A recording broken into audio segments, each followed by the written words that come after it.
It's that price. But then when you get to like aromatherapy is the only thing I ever tried was additional oils. If you want lavender or whatever, that costs. Right. But just to use a standard like oil, it don't cost. Yeah. And you've still done in the same amount of time, no matter if you getting, like when I learned, I've been on the sunset for 9 years. Most people that think they want deep tissue, they don't want deep tissue. Because it's real deep It hurts. Yeah. They really want more pressure. Yeah. So when I go somewhere, I always put down what I'm military. All right, now, sorry about all of that trouble. No, sir. We wait. Hey, we good. We're working now. We're on. We got Thomas on. So we're into chapters 4 and 5, and the first one is I skipped ahead, make sure it worked.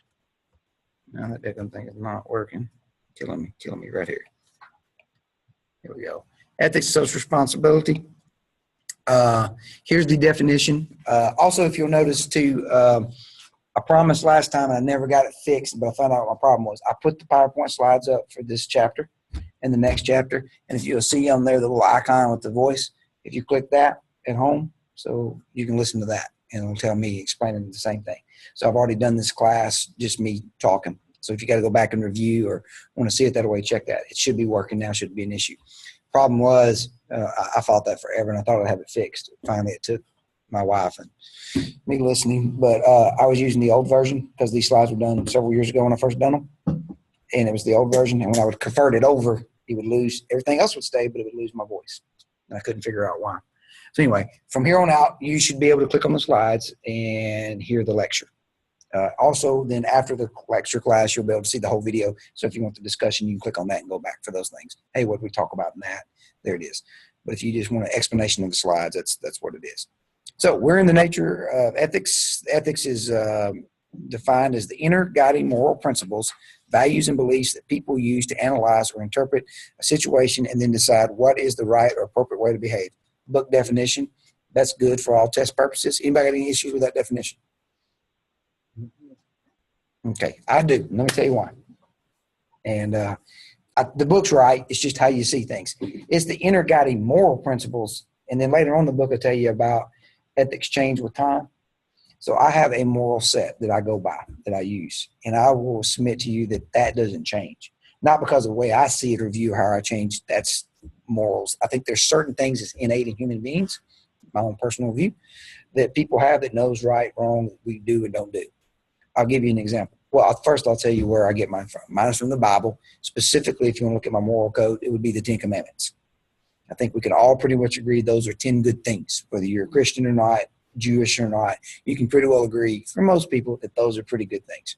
So murder for me is wrong. I think morally it's wrong to murder people, and it'll always be wrong despite how I evolve on the issue. We hear that in the news a lot today. People evolve on the issues so they get your vote, I think. But that's really what this boils down to for me. So for me, I agree with the definition itself, take out the moral principles in the guideline beliefs. So ethics is a lens that we look through when we're interpreting and dealing with issues and problems. So with that said, can ethics change over time? Yeah. Can y'all think of any examples? Ethics change? Mm-hmm. Well, I would relate more to like in business, like ethics, because of how how they had all the scandals and things like that that went on, and I can't give a word, but all the like Enron and all these different companies. Well, they always had ethics in place, but they made it more pronounced. With the laws that they passed. I can't think of them right now. I studied it in one of my classes not too long ago. You know what I'm talking about, though? Antitrust. Yeah, exactly. Those laws and stuff like that. So, I mean, it was always there. You're supposed to always be ethical, but they put more standards and things in place and guidelines for companies to go by. Mm-hmm. So I would say that would be something where it evolved. Yeah. Businesses certainly evolve their ethics, and then also on that same note, one culture can have a set of ethics and another culture not. For example, in this culture, it's not acceptable for 14-year-olds to work 12 to 14-hour days for 50 cents a day. In China, it's perfectly acceptable. So as a company, Nike or whoever, is it ethical to do business with them. For them, it's perfectly ethical. It is not a problem. They don't have an issue with it. Our culture, we say no. We think children should be treated as children, put in school, learning, and that kind of thing. That's also one that's evolved over time, because when we first came over here to this country, guess what we were doing ethically? Putting children to work. Unless you was just happened to be really rich and fortunate, you were going to work. Here's another one. Y'all talked about the age that you got married. That's steadily moving to the right. Yeah. My great-grandmother was married at 14. We always hear the story because she got and that was not an issue or a problem. That was a choice that she made. They courted, they got married, they put her up for marriage, basically, or let her start dating. So they put her for marriage at that time. Not one of those arranged things, not one of those weird, where they arrange. So weird, one of those things that people arrange right now for young kids. It was like the norm at the turn of the century. She got as a wedding gift a sewing machine, one of those old timey ones. We still got that in the family kind of deal. So we hear that story all the time. But then we think about women at 14. My daughter's 15. She ain't even dating yet. Right. Right? Right. We got another 15 years before we have to worry about that. That was the next thing I was going to say. I was going to bring up marriage. Yeah. Yeah. So marriage has changed over time. I'm saying it works good. I got it. So, yeah, so that's ethics. That's why I say morals in my mind. Morals stay the same, right? Murder still murder, adultery still adultery. I don't see you being able to evolve, at least me personally, ever evolving on those situations, right? If I do, that would be bad in my mind, but I'll go by this. So I think there's a moral code. To me, that's the difference. Morals should be something that would stay the same. Ethics can change, right? Depending on, and again, if you're a business person and you're dealing with a company, you might have to set aside your American ethics to do business, because you're going to offend them. I mean, you're not going to be able to do business over there, and you're not going to be able to have a competitive advantage if you can't use. They have to do it all the time. Exactly. That's a good point. Yeah. So next, we'll talk about stakeholders. This is the people that you affect in your organization affects, is what a stakeholder is. That could be stockholders. So you're responsible to them ethically. Managers, customers. We're coming at from a managerial view, being principles of management. Customers, community side, society, nation, and state. So you can affect communities, right? Businesses certainly do. We'll get into that a little bit more in a minute. Suppliers and distributors, you affect them, how you act. And employees. All of these can be affected by what ethical standards that your organization prescribes to and sets out there. So if you've taken any other business classes, and y'all probably have, you understand what a stakeholder is.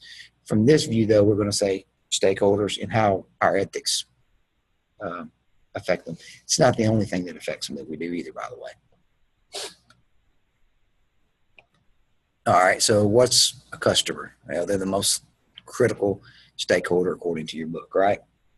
It's one you got to worry about the most if you're ethically right or wrong, because that's who. If you don't have a customer, you're going to have a business. So, because I'm going to continue to beat it until I check it. There we go. So, company must work to increase efficiency and effectiveness in order to create loyal customers and attract new ones. Pretty simple business principle, right? But ethics, what the book is getting after here is ethics have a lot to do with that, right? Mm-hmm. So it's hard to, unless you're lying, cheating, or stealing, it's hard to have good, loyal customers or create that when you're being unethical, right? So an example, when Ford knew about the problems with their trucks, the safety wise, and they turned their head, or Chevy, or whichever one it was, there were so many of them, or Toyota was the latest. They all had those issues. Toyota, yeah. So what they did was very unethical, right? And they lost some of their, at least well, we think so, they should have lost some of their company loyalty and new customers. But that was an ethical dilemma that they had, right? Go forward with profit or call back all these cars and hope that nothing happens. That affected a community as well, did it not? Right. Which is your physical location, like the towns or cities in which you're located. Community also affects you. They provide you with the physical and social infrastructure that allows you to operate. So if you don't, you're not going to, you need a community that has people that they supply people that can work for you. So tech companies, we're always trying to attract tech companies out. Everybody is trying to get that tech company thing going in their state, But most of them moved out to California for a while because that was the hub of it. Actors and actresses, whether it's new models in New York City. So every industry kind of has a hub. But so when you're doing that, it's things to think of.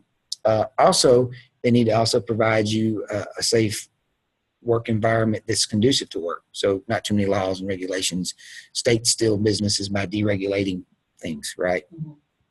By doing that. Also, you're going to want low crime rate. You're going to want, so you won't see a lot of businesses that are big like out in the county because you have less police, you have more police in the city typically. Those are considerations that you look at how you affect your community.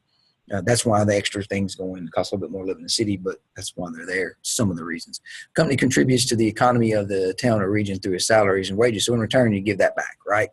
Tax dollars. That's why every governor we've had and everybody else and every politician wants to bring in that business, is it brings in the salaries, wages, and tax dollars for that company. So we give you a break on the front end kind of deal, Texas and Florida, they get a lot of retirees. Why? That's their business. Why? Because they don't have state income taxes, right? So you go there and live cheaper. Same thing with business. So I'll give you an example here. Enron, you mentioned this one. All right, so apologize. This book's a little bit dated. We'll see if we can come up with some, here in a minute, some more recent examples. But this is how they affected their community. When Enron went belly up, they had a lot of people lose jobs that made a lot of money. A lot of people who had a lot of their retirement in lost all their money, lost their retirement, everything else. So their financial situation overnight literally went upside down, topsy-turvy. So Houston was becoming a hub for art. Well, that stopped because areas were adversely affected. Many of the art communities were dependent on donations from people. You get really rich, you got to do something with your money. I guess you go buy nice pictures or donate to art. Never had that issue. I have to worry about it where I'm going to put my money. But they were that wealthy. So people flocked to there that was in the charity business, art business, and the arts and stuff. And then all of a sudden, because Houston was getting really rich, then it went under. It affected them adversely. So can you think of anything that's happened more recently than Enron that's affected people? How a company is... Let me see what others. The only thing I can think of is like the oil companies, the fracking. Mm-hmm. That's a good one. It affects like the world really. Mm-hmm. So not just like us. Right. And another good one. I just drove through there today because I was coming from Conway to here and in a hurry in Conway traffic. So I cut through the Mayflower because it was backed up to get on the interstate. And I saw where, I think I could still smell it, but because I smelled it, I said, this is where, and sure enough, where Exxon's oil line, and it ruined those homes and everything, completely just took them under. They paid very little for that, but that definitely affected the community there. So I don't live in Mayflower, but say I live in Mayflower, but I didn't live in that neighborhood, right? It's bad for the neighborhood. They got money. Not a lot, by the way. I don't know how we lost that battle. I say we, the state, against them. It says how powerful a company like Exxon is. But everybody else in Mayflower lost tremendously because their house value plummeted. Their insurance rates went up. All of a sudden, the insurance companies realize you're sitting on a pipeline, and these things can happen. And then people don't want to live in Mayflower because of it, and then the residual effects. So everybody lost there in property value. And then their cost of living possibly could have potentially, depends on who your insurance company was. It's not a fair statement to say that everybody's went up, but that was a concern of the citizens that is probably rare. Yeah. So anyway, that's a real thing. So yeah, gas companies doing that, and they do affect everything. Oil companies do. All right. So ethical decision making. When I said earlier, and when I say the lens that we look through, like the glasses you put on, we all heard the analogy looking through rose-colored glasses. So everything's rosy if you're looking through that. So what I'm going to describe here is the rules, or basically the lens that you look through on handling ethical dilemma. Again, this is where I see a difference between morals and ethics, because you can look through certain lenses of what you're trying to get at to make this clearer for you. You might act completely different if you work for a company that's profit driven than if you work for a church or doing church work, right? You might be different in those. So like today, I'm doing consulting for a church in strategic planning. So not a profit motive driven thing. So I might have a different, I'm not saying I do, but I could have had a different set of ethics that I operate under if I was working in a business world for motive or for profit was my motive, right? Mm-hmm. Morals to me would stay the same.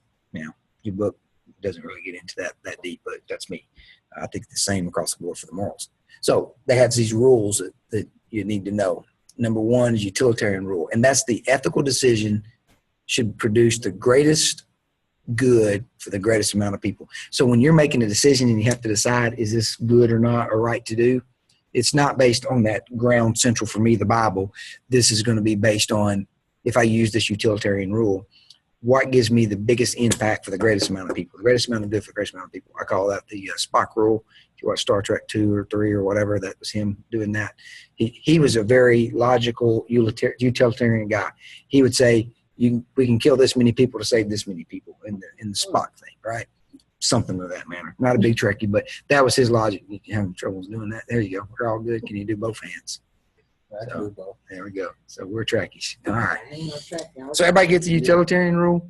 I got it. And some people use that, and you might have been a part of that, especially if you're the person that was in that minority, right? Mm-hmm. So it's like, this is right, not necessarily right. And they go, yeah, but it gets the most people.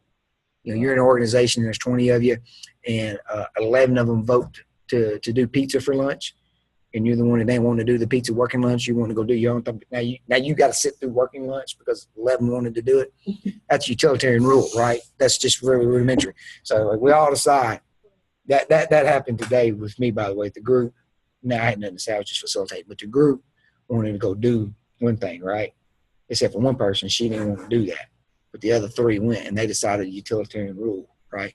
So her lunch is like this whole time. So she had to go eat lunch with them. Yeah. Yeah. That was because they applied the utilitarian rule, right? The greater number. Like, all right, I'll meet y'all down there. Now we can look at it from the justice rule. Well, social pressures and things. Yeah, you can look from the justice rule, which is an ethical decision that should distribute benefits and harm among people in a fair and equitable manner. We all love justice, right? So what you try to do is everybody gets a little something, or everybody loses a little something. This speaks to a lot of compromise and other things. So if you look through it through those lenses versus utilitarian rule as a manager, then you say, hey, what I want to do is I want to distribute this pain equally, right? Or the goods equally to everybody, right? Could cause problems, just like the utilitarian rule. And you might have been a party to this, right? You have the majority as the stakeholder, you're the majority stakeholder, but now you're giving up more because we're going to be fair to everybody. In a certain decision, so that happens to you'll probably remember that if you've been on that side of it. Practical rule, an ethical decision should be one that a manager has no hesitation about communicating to people outside the company because the typical person in society would think this decision is acceptable. So I'm going to be a little bit lazy and I'm going to throw it off on what everybody else thinks is right. Got a buddy, man, does he live that one? Right. He ain't worried about anything else except for, did he get his? Did you get your, it ain't the justice side. It's what the other people think. I put it this way. This is how I try to operate. Man, I fall short of this sometimes. But when I speak, and I'm a guy who talks a lot, so I have to be, careful, especially in crowds. So I don't want to say things that I wouldn't say in front of my mother, right, out in public. Because if I'm embarrassed to say it in front of her because it's maybe a little risque or something like that, that's kind of the practical rule. But I use a hard line standard, my mom. Sometimes I use my wife as a standard, but then sometimes, typically I can tell my wife any and everything. So really go back to mom. When I talk about that in front of my mom, and if the answer is no, then you probably not going to get me in a conversation in it on purpose now. We all have, but I've had to check myself on that rule. That's what that rule is for a manager. Moral rights rule, okay? An ethical decision should maintain and protect the fundamental rights and privileges of its people. So it's not the morals I'm talking about, but it's saying morally you must do good to people and you got to protect them in their rights. So I'm going to make the decision through that lens. I'm going to do what's right for the people. Now you've seen those. We call that sometimes falling on your sword, right? Y'all probably had some leaders, that you probably appreciated that's done this for you, right? They are going to do what's right by you and their boss wanted them to do something, the organization do something completely different, but they stand by and they fall on the sword for you. That's good if they don't get fired and you have to do it anyway, which happens sometimes. But that's where that moral rights rule comes from. So as a manager, which one should you use? Well, For me, it would depend on the situation. right. Exactly. It depends on the situation. Situation should dictate that. So as a manager, I would say you'd want to know and understand these and understand where they're coming from, these rules. And yes, depending on the situation. Some situations it might be best just to be fair and equitable today. Maybe they were thinking that as somebody just had to go lunch with us because it's easier, quicker to do this, right? Or whatever. But each situation can have different depth and gravity to who and what's it going to affect. Also understand this: when people are making decisions that affect you, it's probably coming somewhere from one of these 3 or 4. If you know where that is coming from, then you can kind of predict what their outcome is going to be. If you can predict someone's outcome or where they're going to go with this, then you can better brace yourself or prepare yourself or get things ready for that and be ahead of the game a little bit. So not only do you do it as a manager and think about which one is best to apply here, so maybe you have to ask your boss, the situation tells you, you figure it out. Am I trying to do what's practical? Am I trying to distribute justice here? Am I trying to just get the best I can with what I got for the most amount of people? If you're just dealing with customers, maybe, I don't know. Or am I going to do the moral right, what's morally right by my people? But each one does. So just know and understand those. Again, I don't see anyone superior to the other. And if you have another one in the way you do business, that's okay. These are just 4 generalities that the book sees as a principle that managers need to understand. That typically your rules for most organizations fall into one of those 4.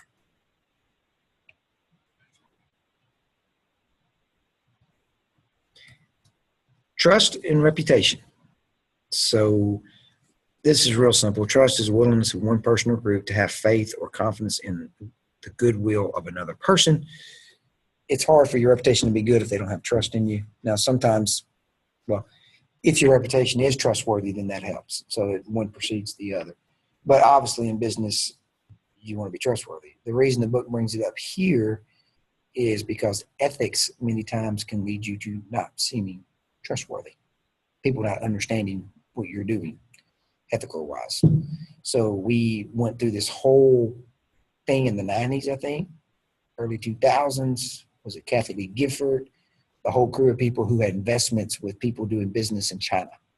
Remember, we found out that the clothes that they endorsed and the shoes that they made and all that stuff was in China. So we got mad and we boycotted her and her stuff. And then they go, oh, no, okay, you can, but everything else is made over there. And then we realized we like cheap clothes. Right? Really, that's what happened, right? So, but your trustworthiness and your reputation can be damaged by ethics. What they didn't do a good job of is getting ahead of that and saying that, because they were just kind of caught off guard, right? When people said, oh my goodness, and they showed the cameras of the poor little villager, 12, 14 hours for 50 cents, no one come out and took the time, and most people didn't want to hear it anyway, and explain that, you know what, in their culture, this is perfectly acceptable. We're not doing anything wrong by their standard. If you think it's wrong to prosper and benefit from 14-year-olds working, then you certainly may not buy this. However, you might want to turn in your American citizenship card, because on the backs of 14-year-olds, we got to hear, right? And many other groups of people and things, right? We all know that we did this same thing as early as 100 years ago, because we got laws on the books in last century saying you can't do that. Well, so we know we did that. So our ethics have shifted. If we're going to apply that to another culture, and I'm not saying that we shouldn't, you just got to know that. Nowadays, it's acceptable, right? You understand that the clothes that you're wearing, for the most part, and the shoes on your feet, and those goods and services that we receive, was probably made in a sweatshop by somebody that's underpaid by our standard, right? But in their country, that's perfectly fine. Their own mom and dad sent them there, as opposed to them starving, I guess. I don't know. Before we ever sent and started doing business with them, life wasn't much better for them. It was still mill to mill. They just worked in the rice field or whatever else they had going for their crop. So, and I'm not justifying it one way or the other. I'm just saying understand when you deal with ethics and you get it wrong, in the public eye, you lose that trustworthiness. If you lose that trustworthiness, then you lose customers or your competitive advantage. I would like to see a world where those jobs personally came back to here and we paid more money for clothes. Mm-hmm. But our money quit devaluing. That would be my big but with that. I don't think that's going to happen in the next 4 to 8 years, 12 years, 16 years, but I would like to see that. Right. So at one time, the dollar stayed the same, roughly. Inflation was very, very low. So from, like 1930 to 1970, there wasn't just a huge difference in the dollar. But between sometime in the 80s to now, it's way devalued, right? The reason is, I think, I'm not an economist, but all this is over here. And anyway, so trustworthiness, though, was lost by people who was merely, and I'm not a Kathleen Gifford fan or saying this, but I'm just throwing it out there, who was investing into a company. Whether she knew it or not, I have no clue. But we found out a couple of years later, that's what everybody was doing. Or you wouldn't have cheap clothes. In fact, the funny part is, even your expensive clothes, they just happen to have a name on it. So, that's it. Oh, that worked. That's good. Oh, that went backwards, didn't it? Nope, that went forward. Hit the wrong button. Yeah. So, sources of ethics. For business ethics, the sources come from society, individuals. We can all see that, right? So society will tell you, like I just mentioned and went on my tirade about, society will let you know in a business if it's ethical or not. But individuals, do they not bring their own ethics to the organization, no matter what organization you're in? Your own organization has its own ethics, right? And then occupational ethics. Particular occupations have that. Can you give me an example of an occupation that has an ethical code that's followed? Yeah, exactly. They have to take officers. Yeah, right. So all those jobs right there, y'all just mentioned, are occupations that have their own ethics, what's okay and not. Some are officially written, and then some organizations have ethics that they follow within their organization that are not formally written. What's that? They're implied. Right. Can y'all give me any examples of those? That's just with like I would say police officers. I would say they have their own code of ethics, I guess. Yeah, they create some issues even today because so I think we can say I'm not against police in any way, shape, or form, but one of the things when they studied them was even the police that are not doing anything bad, which would be the majority, is in most situations is their unwillingness to tell on another officer. Right. There's been one study case, another case after about that. So no matter what side you stand on with the police, you got to say that's a fact because that's been studied, right? So that's an unwritten code that it's really hard if you're a policeman to tell on someone because that's within that organization, because then you get ostracized and are unable to perform your duties, or they won't come back you up. Corrections like that. What's that? Department of Corrections are that away. So those are ones, and that's an easy one to come up with right now because that's in the news every day right now. Yeah. Not that particular portion, but think about it where that kind of goes back to, right? So when you have policemen not acting right, then where was the self-policing of that? Organizations that are good at self-policing typically don't have those issues. So to do no harm is the the Hippocratic Oath, basically, but I don't want to harm anybody. So docs do a really good job because it's perfectly okay for you to see a doctor. He tell you one thing, he'll tell you to go see another doctor. He tells you the other thing, and those two doctors don't argue or fight about it. They take a look because their health isn't. Does that make sense? So that helps that profession. Anyway, those are what are coming into into ethics as we do them today, and what brings it into business. Not to get overly political, we're going to each one of them. Societal ethics is how members of a society should deal with one another, right? And we know that's out there. Fairness, justice, poverty, and individual rights. We talked about that. So is it fair? Is it an injustice to, let 12 to 14-year-olds work for you? That kind of thing. Individual rights. And you got occupational ethics, standards that govern how members are professional. We talked about that one. We know individuals they bring to them their own view in how they look at things. And we have to take that into account as a manager. And then how to act on one's own self-interest at stake in your organization. This is key because each organization has its own set, and you understand that. In the military, for us military folks, we call this command climate. Y'all doing those climate surveys? That's what we're getting after as a boss is when you take over, you got to do this command survey. And all that is that touchy-feely. They ask you these questions. Do you like your chain of command about 40 times, And can you trust them to do what's right? Are you satisfied and that kind of thing? That's a climate survey. The climate is set, is our theory in the military, by the commander. So if he sets or she sets an environment in which is seen to perceive to be fair, people will answer that question that way. Because you can look at an organization that has 0 issues. None. They don't have any IG complaints. They don't have any complaints or any other things going on against them. And they're operating, hitting all their missions. And then you'll look at the command climate survey and they get real bad marks. Then you can look at another organization who's got all kinds of complaints and stuff going on that have found a lot of them to be legitimate, and they get pretty good on there. And sometimes they get bad too. But a lot of times because the commander comes in and sets a tone or attitude that he's taking care or she's taking care of business, people will tend to be okay with it. So in a business, it's no different. Your organization has ethics. I, in your book, agree on this one 100%, that this usually is influenced by the top. And that's your book, the definition, guiding practice and beliefs through which a particular company and its managers view their responsibility towards their stakeholders. Top managers play a crucial role in determining the company's ethics, right? And they do. So if they tell you it's okay, then you probably go, well, okay. Social responsibility. What is it? It's what the company owes to society in general. What your book says is the way a company's managers and employees view their duty or obligation to make decisions that protect, enhance, and promote the welfare and well-being of stakeholders in society as a whole. So, as I say, it's simpler. It's what you owe to society in general, right?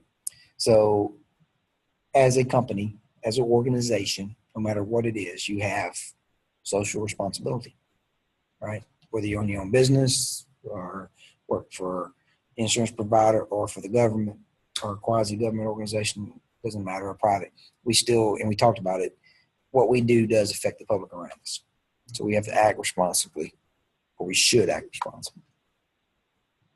And then there's the 4 approaches to social responsibility. It starts with low down on the left and works your way to high. So obstructionist approach. Anybody got any ideas what that would be to social responsibility?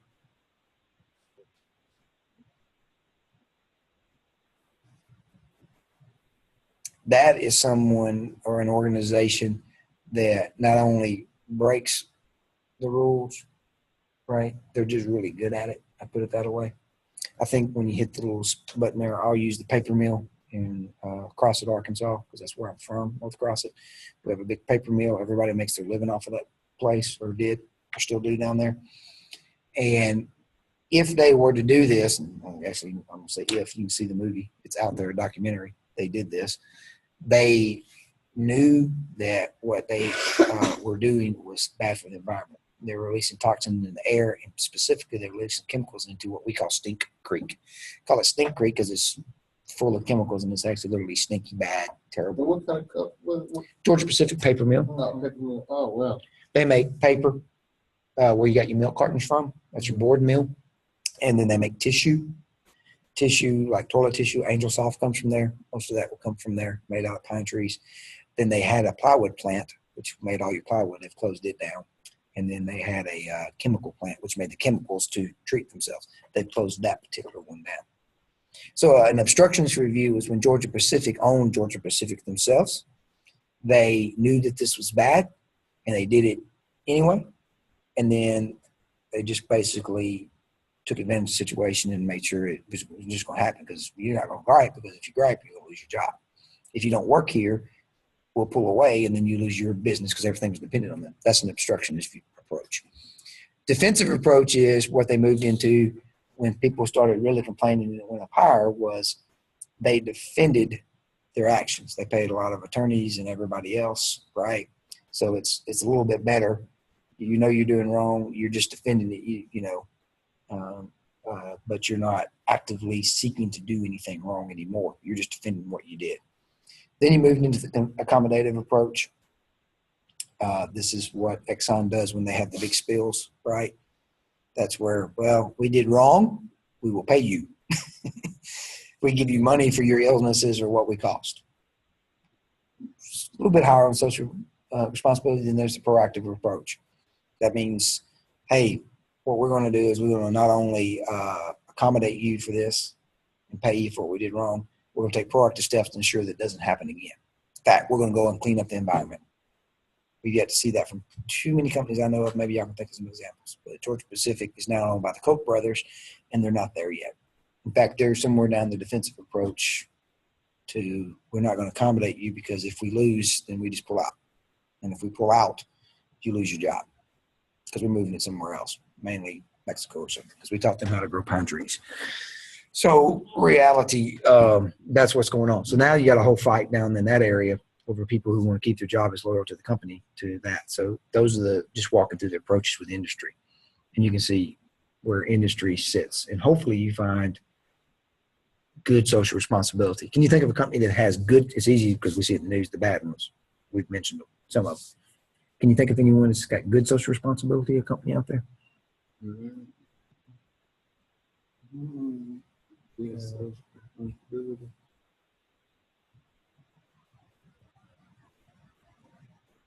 I'll throw one out.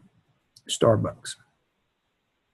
Now, they got a bad name because they put little business out of business and on the corner and people like the other coffee elsewhere. Here's why I say they got high social responsibility. One, they're always making attempts. Some are sillier than others. They're making attempts to address. So they're taking a proactive approach. But here's number one before they ever got into some of that silliness that they're doing is if you work there, you get benefits. Mm-hmm. Part-time people get benefits. UPS, same way. Part-time employee at UPS still pulls benefits. They allow a union at UPS. So you get benefits and protection to work at UPS. And they still somehow make it against FedEx. You know, two good companies do the same thing, but you get those benefits as a part-time employee at UPS. Starbucks does too. The other competing entities that they say, whether they're mom and pop or big corporate companies that they're against and people talk bad about, they do not do that. It's funny they got attacked for actually being a high social responsibility and the truth wasn't even told, right? But so then what did they do next? They wrote on their cups, you know? They started writing, let's talk about race and stuff. You remember they hit the news and stuff. That was a proactive approach. A little corny, didn't work, but that's still a proactive approach. What other company do you know is concerned that as a society that we get along?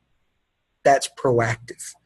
I'm not saying they hit it right on that particular one. Maybe they did for some people. I don't know. But I've yet to run into another company out there. So while we made fun of them and made all those jokes and everything else, this was a company whose owner who's honestly honest about this. He's like, I got a lot of money. I want to give back. I would prefer that the places that we have conversations at, I want to host the conversation so that people can get along better. Yeah. He did that 2 or 3 years ago, and now we're sitting here fighting in cities. Had we taken that a little bit more seriously, maybe we could have had a better conversation about it. I don't know. Don't think we need Starbucks to fix everything, but I'm just telling you, that is a proactive approach, right? I don't drink coffee. My wife and kids do. I tell them if we're going to buy it, let's go to Starbucks. Daddy, it costs more. I got it. I will gladly pay the extra 30 cents because someone's getting healthcare insurance, right? And they are owned by someone who actually gives a darn if I get along with people. So I prefer that company. I'm not making a pitch for them, but that's my reason why. I'm not saying they're perfect and their employees are imperfect, but that's a proactive approach. And in today's world, that's refreshing again when we see so many companies that are profit driven. So anyway, not a paid advertisement for Starbucks. Don't work there. I've never even drank coffee. So stay away from it. Do they? Well, the good thing is that people there should be happy and treating you well because there are great gaining benefits. Throw out another company, one of my favorite companies in the world. They're great. They're awesome. They're the best business model out there, Walmart, right? They do a lot. Well, as far as the business model goes, right? It's kind of like not liking the team because they win all the time. Walmart wins in every market and every arena they go. However, there's not a Walton from their family that doesn't have $1 billion, right? And makes a lot of money. Do you see them out there giving healthcare and that kind of stuff to the extent of no, there's always those fights. It's a push and pull thing. So I don't think They they're. do give health care. They don't. No, they don't. They don't. No, I didn't think they did. No, they don't. That's what I'm saying. They're not out there fighting to do that because it's a part-time job. It's lower tech labor, and they're able to do that. Not obstructionist approach, not defensive, more accommodative to where they're at, but their business model works. So they're good as far as a company, as far as doing good business. They do as far as that goes. As far as social responsibility, they hit lower, depending on where you want to see them at. It's all opinion, but they're there. So that's the kind of things that you got to look at when you're looking at that. So as a manager, figure out what your company, your organization is. Let's hope that we're at, we hope that we're at a high social responsibility, right? No, I would say Defensive. For the school systems, public, yeah, probably defensive. I would say so. I go up there and I'm just about to say something, and they already defended. I'm like, I know you said nothing yet. just give me a second. They're like, you're lucky you go complain. And you're right, but at least let me get the. No, they've already got their. Am I coming to tell you how great of a job y'all are doing? Yeah, could have done. Show up and we have a problem. So, Yeah. and that's another problem. You got to be involved in schools, and I know a lot of people are not, and I'm just guilty of it because I want to just them to do right, but so I have to spend time. But anyway, at schools. But yeah, so just think of those lines. It's important because it does affect the societies out there, right? So one of the largest employers in the world, and the reason I say that we bring up Walmart is because it affects so many people. And then we can bring up the other ones because it affects so many people environmentally, fracking, right, and those kind of things. So roles of organizational culture, it's much like the command climate, but it's the ethical values and norms that help your organizational members. So it's just what your organization does and how they do business. So in some cultures, they really preach, train everybody and take care of them. And some, it's like, no, every man for himself. So you've been in each kind of those, or at least seen them and can know those. Next is learning objectives. Oh, good. We got through that chapter quick. So be able to explain the relationship between ethics and law. Didn't hit that real hard at first, but ethics is a lot of times what creates law, right? We have our 10 Commandment laws that we have, which is your Bill of Rights type stuff and those things we have from the Constitution. Then you look at most of the other codes out there, all your codes through cities and everything else, really is just a set of ethics. And they change as time goes. And then you all can study and Google it, those old laws that are still on the books that we laugh about, that you see that people that we've left because it's not worth changing, but they're on there. That was something proven at the time that's no longer proven. So that's just proof that ethics influences what laws that we have. Give you a big one right now. A big one, and you're going to see it change in our lifetime, is the use of marijuana, right?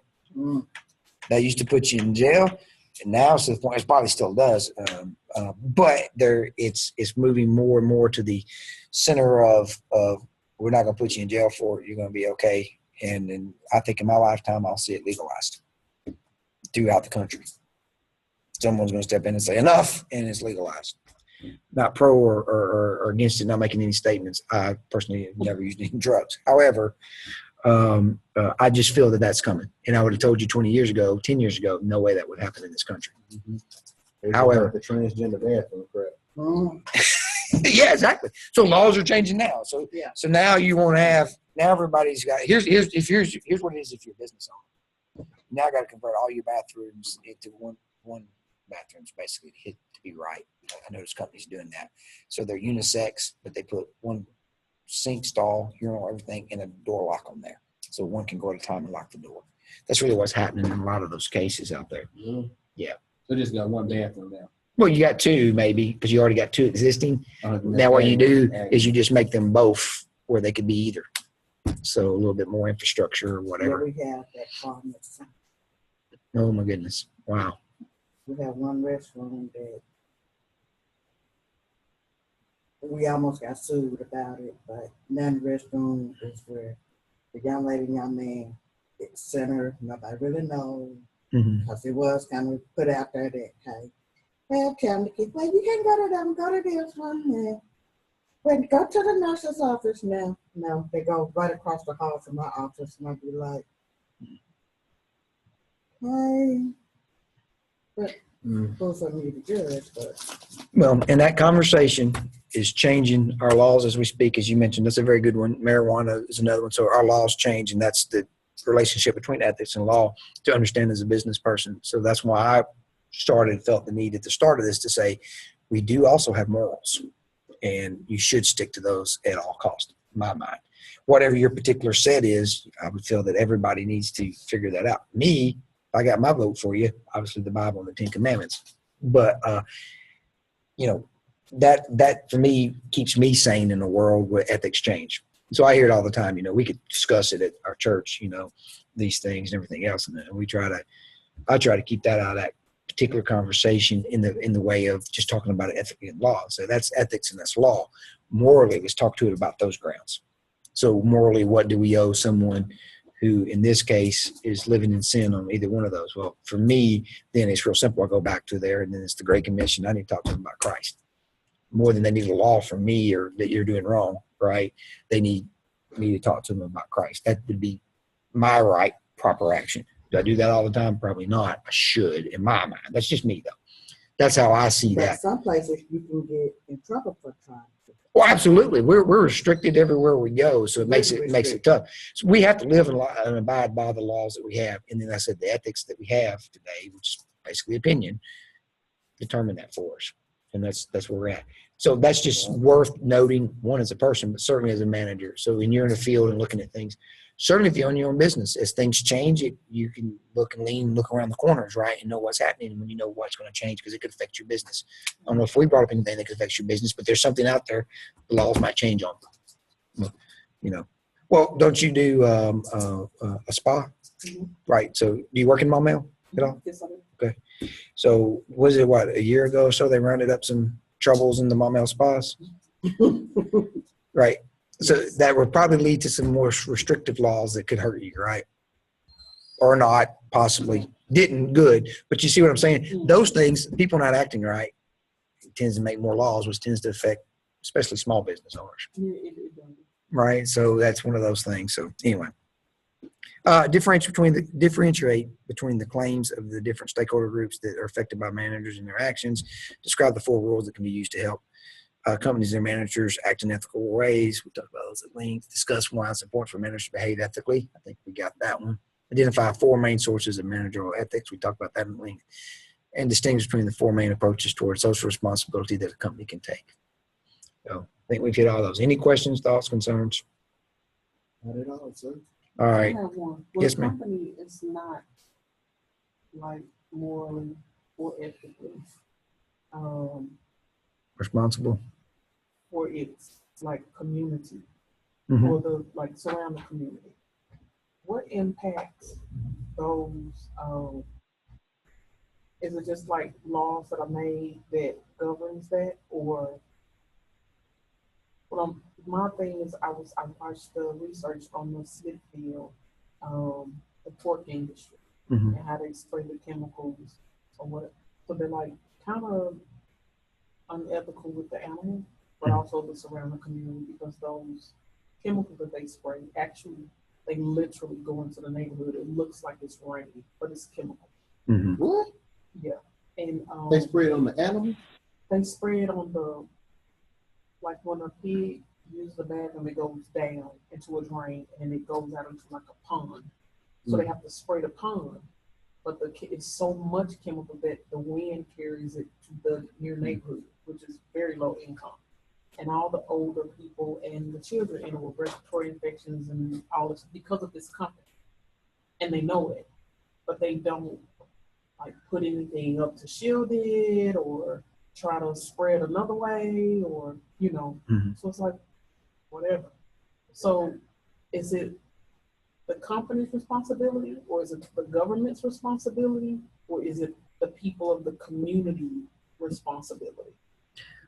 I would want it to be, and I would answer the question this way, that it's the company's responsibility to do that. When they fail to act responsibly to the society, then that's what the government is for. That's the protection arm of the government. So the next would be the government. The community is the victim in this case. Now, they can bring it up, but they probably have many times. This happens all over the place. There in Brockovich, the GP thing that I was talking about down there, despite what some of my CrossFit brethren say, taking sides again. I'm just throwing the facts out there because we got the whole documentary is about the same thing. Mhm. There's a whole street, and pretty much everybody in every household on the street has cancer, and we have a high rate. Then they say, well, the doctors say there's not a higher rate down here than anywhere else.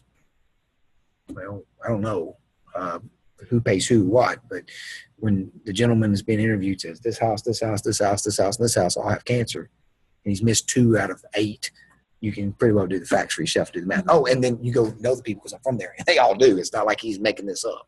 So yeah, so it's I don't know if I answered your question, but I would say, and that's why we teach this now and here, it is the company's responsibility to act ethically. That's their responsibility. It's the government to enforce it when you do not. I think that's some of the debate we have amongst government today. Too many times we want government to be the one to fix that. I think the problem with that is they say, well, government can't fix anything. Well, I've worked with government my whole life. Yeah, they can fix some things. The problem with that takes the responsibility, in my mind, just my view, away from the company. So they will continue to act that way until they get caught, and it costs them a profit. And then if they look at the fines, I'll pay the fines.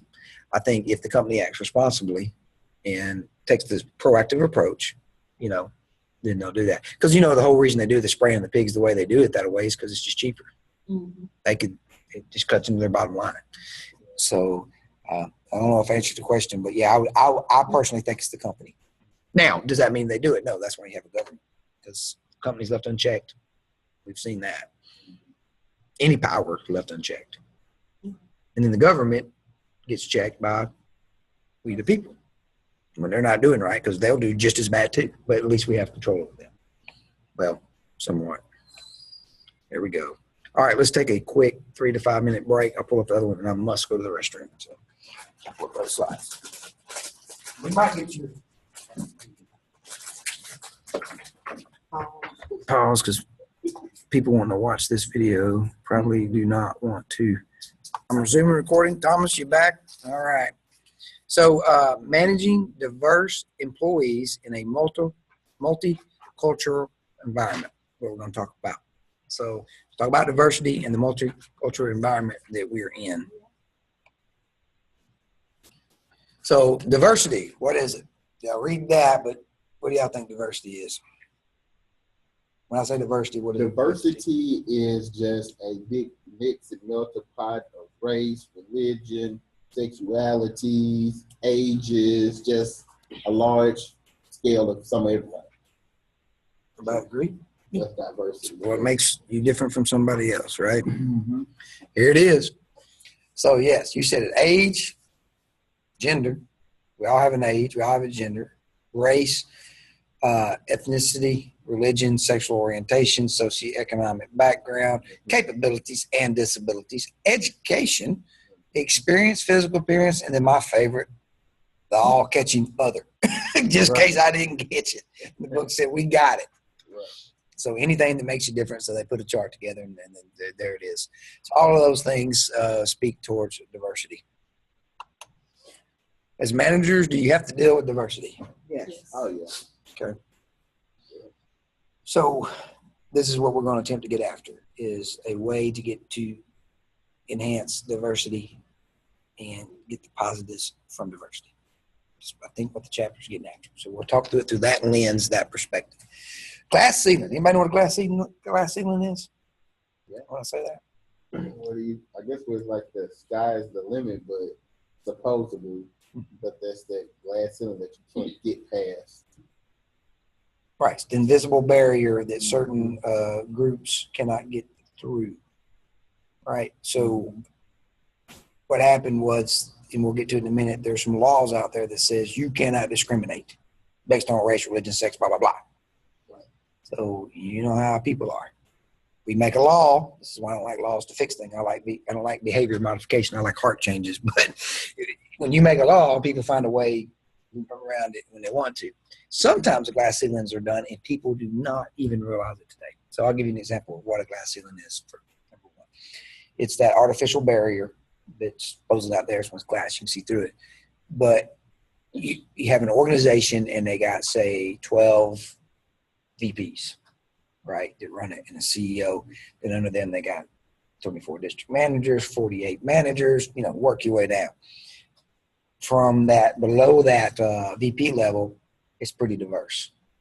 Women, minorities, disabilities, old people, young people, it's diverse throughout. But for whatever reason, all 12 VPs say they're all white males.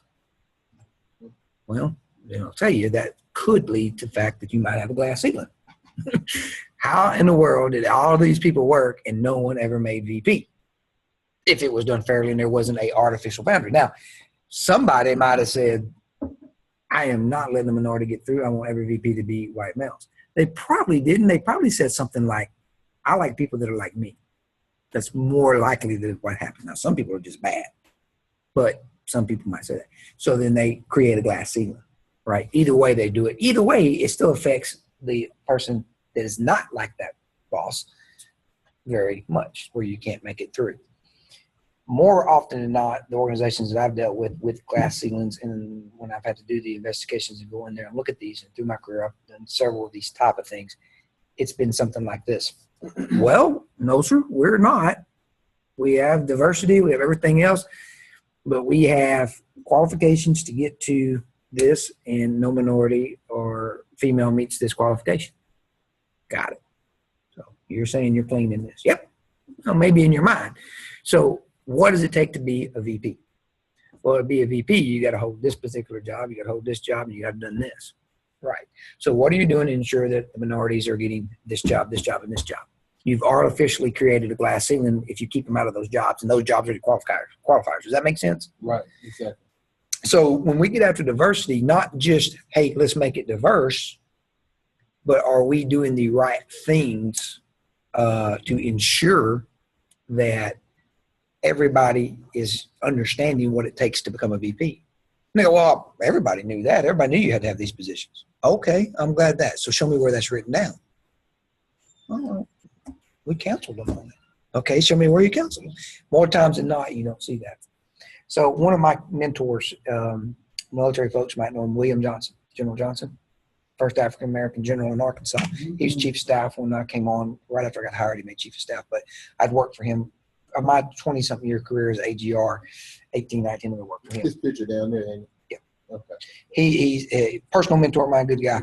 He taught these classes. This is what he taught me. He taught me what I just said. He probably said it better, but that's what he told me. He said, I'm going to mentor you, and I'm going to tell you what it is it's going to take to get to this job, to get to where I'm at. I'm not going to do that based on any other thing other than you have value in this organization, Stephen, and I want you to make it. But I'm also going to call in people. He said, but you sought me out because they told you to find a mentor, right? So I asked General Johnson to be my mentor, at that time Colonel Johnson to be my mentor, because he came out of the Troop Command, 212. That's where I came from, right? Originally, I mean, I was an infantry guy, but my roots and the people I knew, my father was a recruiter, by the way, down there, so across it. So I knew, so I said, this is a good one to go. But he also made a point. What he was going to do is he was going to pick out minorities that didn't seek him out. And he was going to make sure they knew the same thing that I knew. He was fair across the board with everybody. Everybody's going to know the same thing on my watch, and you're going to compete. But you're not going to get here because I'm giving you mentorship and giving you something I'm holding back from someone else. If you listen to my mentorship, you will compete fairly. So if you're coming to me to get a leg up, probably not going to happen. If you're coming to me to get to where you can compete fairly, that's great. And I'm going to do that the same for you, I promise you, as I'm going to do for the minorities. He did that. Arkansas's top glass ceiling, because he was there, at least at one time, probably got busted. I don't know. I wasn't at the top, but I know that as I went up, I had peers that were minorities and got promoted and competed. I would have to say William Johnson was a key to that, and he made it very clear to me, right? So you can see that. So then when I go and look at organizations and they come back to me and say, yeah, but they didn't make qualifications. And then I said, well, what are the qualifications? And then people don't understand the qualifications. We all know that. So jobs in most companies are that way, especially in jobs, because in government, we sometimes overkill things and want to say everything that we have to say. So if you work for an organization and the top CEO values this type of degree, this type of experience, and you don't know that, right? And someone else knows that, and they do that, and they were told that for whatever reason, that gives them an advantage over you. A glass ceiling happens when that advantage always seems to happen when when it's all like that one person. And that truly happens in organizations today. Women, minorities skip out. So that's what they're talking to when they have that. It's still real today. I like to think my glass is half full kind of guy. I like to think, again, it's not, maybe there is someone out there, the evil person, right? Just doing things mean, right, on purpose. I think it's a very slim lack of knowledge or understanding of that. I think a lot of the people that I've interviewed or talked to when they were part of this did not understand. Just like I probably wouldn't have understood either. Just so happened as a young lieutenant, my mentor understood that. Why? Because, quite frankly, what is he, 55, 58, 56 years old? He was minority lieutenant when like there was like one, you know. So he went through all of this. He had seen this and somehow had found a way to be the top guy and become a general. And he made sure of that. So anyway, that's what a glass ceiling is. I say all of that is, this is how important your job is as a manager. You actually can identify a glass ceiling and you can break it just like he did. And I don't think he broke it day one. He probably knew it when he was a lieutenant. I don't think he broke it then. He broke it when he taught me and countless others like me what it was. And we were committed to, so, oh yeah, that's not right. Does that make sense? Mm-hmm. So as a manager, you can do that. So I think that's why this is a good time to stop and talk and put that in there. That's just me, my personal take. If nothing else, remember what a glass ceiling is. You don't have to take my opinions on it, but that was a good lessons that I learned from him. And I know as managers, we can all make a difference. Don't underestimate mentoring someone. I think your question was, y'all had, or one of the ones you're going to get is about when did you have a mentor? Could have utilized one situation. Yeah.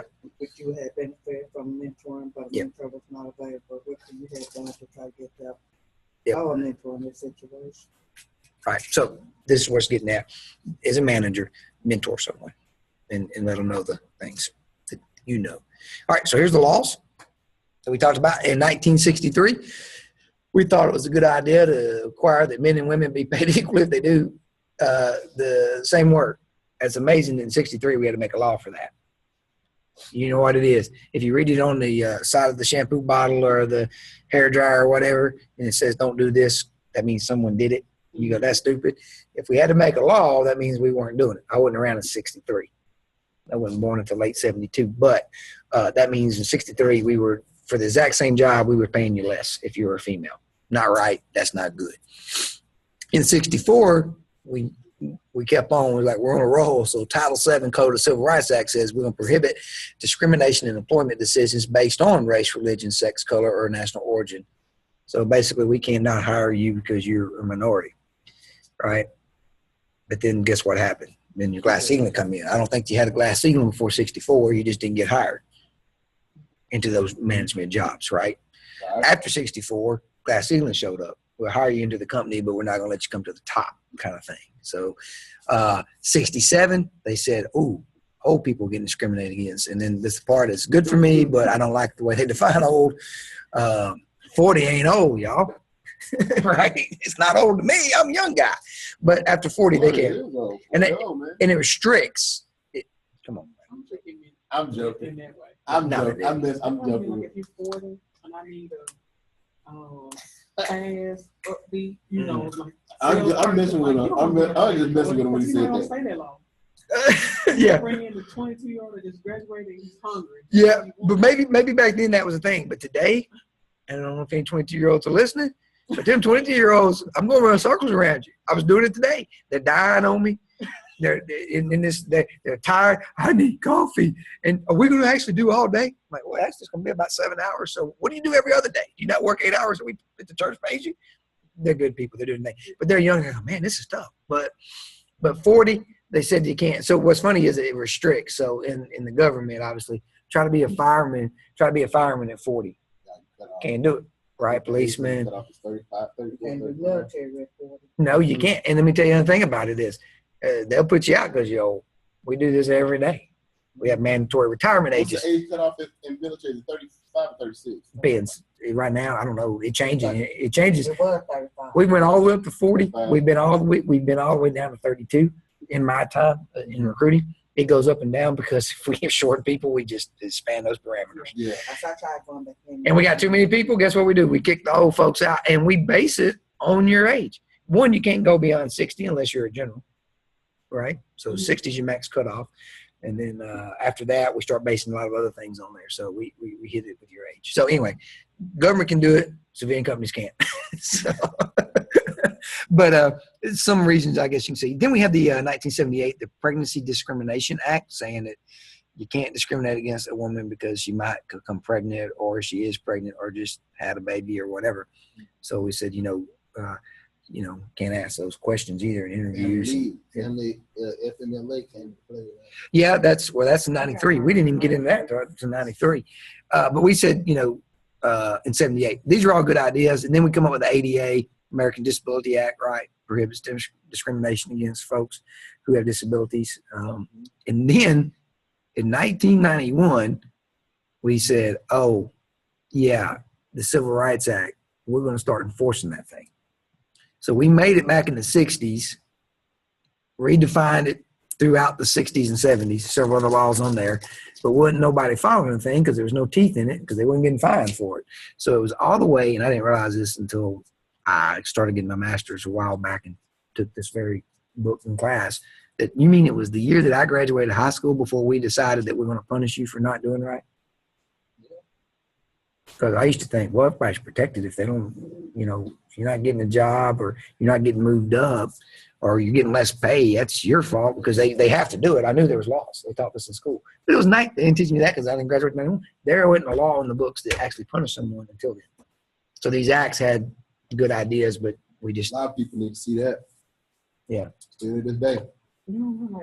I got hired because I was pregnant from a job, but because I was, young, I knew none of this. Knew none of this, exactly. But man, I've been so paid right now. So that was before 78 or after? In 78, I was two. I'm just saying, Like one word. I know, I'm messing with you. I'm messing with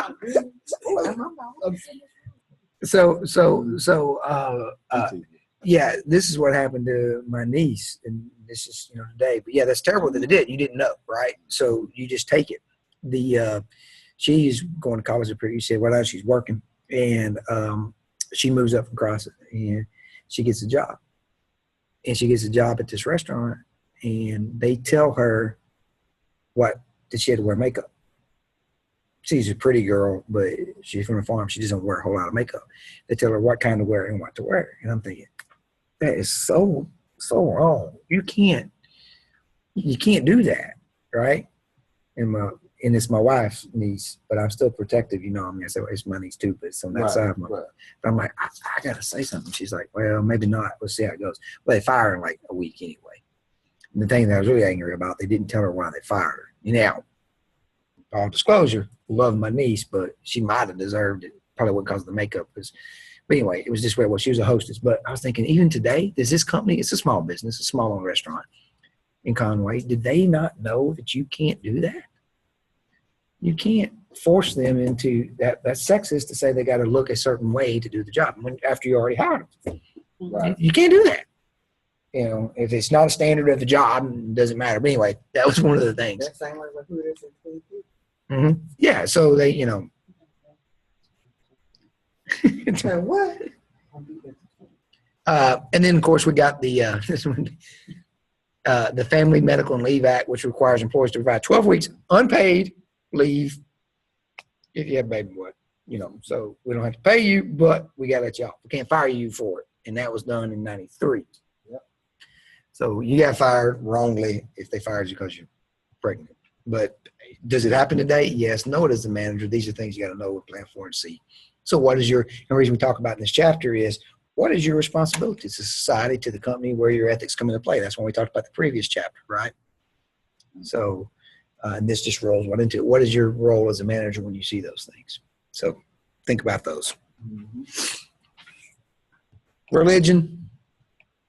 We got to accommodate for religious beliefs, scheduling of critical meetings during times that, obviously when they need to be off, that kind of thing. Providing flex time off for holy days. Huh? That Little Rock School District. Mm-hmm. Did they? Okay, good. posting holy days for different religions and company calendars. Yeah, it's Sandy Koufax. Anybody know who Sandy Koufax is? I got some more recent better examples. Here's a picture way back in the old days, right? And one of those baggy pant wearing pictures for one of those teams. Here's what he did. I don't remember the whole story. The part I remember is the important part because I'm not a huge baseball fan. But he was Jewish, and they're in the World Series game 2 or 3, and a Yom Kippur come about. Their holiday, their holy day, and he can't go pitch and do this. He has to go do his family thing. It'd be like Easter for us Christians and or Christmas or something, but it's really big for him. So he sat out the game, and they needed him, you know. So it's just an example. I have a guy when I work here full time, and he don't work here full time anymore. He's Jewish, and he doesn't have to have all this stuff on the calendar and stuff because his parents are Jewish. He not necessarily practicing, but Yom Kippur is a big deal for him. So his deal is family gets together and they do that, and he needs to be off for that. So he hands me a leave slip. Well, through conversation, I know that he's Jewish, and it's going on, hey, what you doing? Kind of deal. Well, it's not. So, and he's actually a state employee, so I'll say this, and they'll get mad at me. But so I take it around and say, nah, you're not going to put leave in for that. That's just a manager decision. We don't take leave for Christmas, right? He still gets Christmas, but I don't have to. I don't have to give him that day. They didn't have to give Sandy Koufax that day. But why didn't I? Or why wouldn't I? So I did. Didn't work out. Didn't hurt anything. So, you know, me knowing my people, that's why I like to see that. You know, did I have to? No. If people take advantage of the situation? Absolutely. You can claim all kinds of religions. This is a tough one for managers because I know. didn't care either. Yeah. When they said, church today? Yes. They were longer ones, so yeah, it's like which one goes longer? I'm going to that one. I'm gonna go to the Baptist with you. I was going to Catholic, Protestant. I was doing all of them. Spanish speaker. ¿Qué pasa? Yeah. I got you. I went once, and I find myself to be fairly religious, but it wasn't worth the pain when I got back. So I just didn't. So go. you went to a church service Yeah. or something? And that's it. And then I thought I'd go to all of them, but I went to the first one, and that was enough. When I got back, I mean, I had to do push-ups on the way there. I had to do push-ups on the way back, and I didn't get anything out of the service. On the So, way there. oh, he's smoking us on the way there. Yeah. You said you had to do push-ups Yes. on the way there? Yes. On the truck or something? No, we were marching. I was infantry first of all, so You walk we walk everywhere, but they did too. You don't Oh, walk. it's time you walking and they say, get down, get Yes, in. yeah. they're yelling and screaming. I'm thinking, well, this was a bad idea. And they probably did that for the first service that we had, just so that we. Especially when you go to church. Oh, don't get hurt. Don't get wound up on crutches. What was you? So let's talk about capabilities and disabilities, right? So you have to provide for these disability issues. You have to provide reasonable accommodations for individuals with disabilities, right? So that's where you see the handicap parking spots, the handicap bathrooms, wheelchair ramps and access. Government buildings all had to have it. So this schoolhouse that you're in teaches infantry and communications, which is signal, and that's it. And everybody works here, you know, meeting those standards, but yet we still have to have the handicap parking spots, the disability, all that stuff, in case people visit, because it's a government building, other people use this building. For example, CBC's in here, so they have to provide, you know, if we had someone with disabilities and they didn't have that. So Sport arenas too. I took a class I was taking. I was doing sports management when I was going to ULA, and I learned about that, how all of the like the Alltel and different just arenas and sports complexes, if they don't have any of that, It's crazy. right, they are, and you'll turn out a nice rich man, yeah, and they a have. woman. They have to a venue they have to the wheelchair. a formula for how many parking spots have to be. They have to be close, that kind of thing. You can't put Right. them, you can't do that move and put them way out there. We have Right. that kind of thing. They have to be a certain. All this certain amount of depth away from bathrooms and the- everything else. So that's supposed to be the most difficult part for me opening. It's their guidelines. right. You got personal business. So. So, like my bathroom has to be a certain size. Yes. But the Right. wall that I have to move my panel boxes on. Like the electrician, like it's gonna be $10,000 just to move the box. Mm-hmm. And I'm like, oh my God, I'm not even gonna open. But trying to meet their standards. And I'm like, I don't even have disabled. I don't even take disabled people. Right. But because my table might flip and I can't put you on or off. I'm like, no. Yeah. And it was just, they were the most Right. nicest. but the You don't rules. get it done, he's fine. And that's the same thing. In Yeah. in an infantry schoolhouse, which you can't even have a profile with a 2 in military terms, you can't have anything. You got to be physically able to do all kinds of stuff. Mhm. We still have to provide. But again, and here's a prime example. We're in this building today, right? So if other people are using it, and because it is a government building, right, other people have rights to it, not just the people that are stewards of this building, because we like to think we own the building. Reality is the people own the building. So that's why you get that class stuff. But yeah, those. Get the automated door Yeah. that they do not have on the door. No, no. So if I'm in a wheelchair, I gotta try to maneuver my chair so I can get the door open. Get the door open and stuff. Yeah, there's a lot of those things out there, but they're big. As managers, know this: you're gonna have to deal with it and be it, or opening your own business as your own manager. As you know, these are things you got to know. Is it pays to know, and what you want to do is promote a non-discriminatory workplace environment. Educate, and this is why I'm changing up the book. There's nothing wrong with the AIDS thing. I'm just saying it's old. That was the deal when this book was printed. Educating on AIDS and disabilities. Still might want to do that, but it's not what it was 20 years ago, the AIDS epidemic. But educate, it'll be the same stuff. They'll just put the newest thing in there. But you want to educate your organization on the disabilities. Some of your critical roles that the book defines is you can do many things to be sensitive to the effects of diversity in an organization. You can take advantage of contributions of diverse employees and prevent diverse employees from being unfairly treated. We talked about as a manager, do what you can to enhance that. Me personally, I prefer diversity on a team because otherwise you get that groupthink or that stovepipe. Some of the best decisions that I've been a part of or organizations I've been part of, we truly embrace diversity. And when I say diversity in the business world, we can take the legal definition, but the thing the other, right down there, diversity in thought. So you ever taken the Myers-Briggs test? That's your personality test of how you do stuff. For the military, every time we do that, we got this after the war died down for us, so we're spending all this money on taking these tests and becoming better leaders.